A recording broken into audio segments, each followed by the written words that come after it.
এখানে দুই ভাই কি করছে তোমরা দেখতে পাচ্ছ, কত ভালোবাসা দেখো শুধু একবার। বড় ভাই ছোট ভাইকে আদর করে দিচ্ছে। আজকে আমাদের দুপুরের মেনু তো এঁচোড়। তো চলো এখন যুদ্ধের জন্য আমি ভালো করে হাতে তেলটা মেখে নিচ্ছি, এখন যুদ্ধ করতে যাব।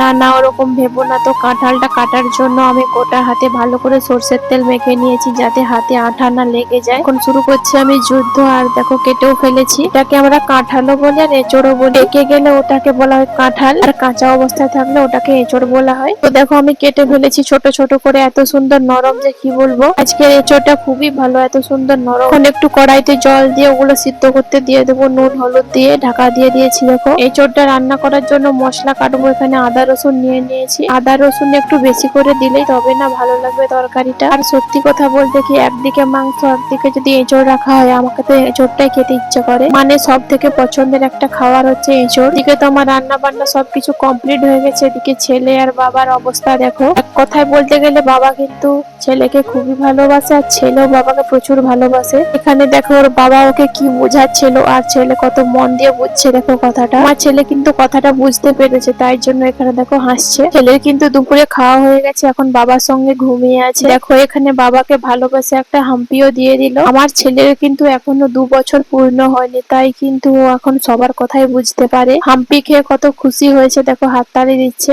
আরো কত হাম্পি দিবে দেখো একবার। সারাদিন বাবা আর ছেলে এই করতে থাকে, কত আনন্দ দেখো। বাবা আর ছেলে দুজনে মিলে হাততালি দিচ্ছে, অনেক খুশি হয়েছে অনেক। সত্যি বলতে আমার ছেলে তো আমাকে এদিকে আড়ে আড়ে দেখছে। তো চলো বন্ধুরা, আমার মিনি ব্লগটা কেমন লাগলো তোমরা সবাই কমেন্টে জানিও প্লিজ।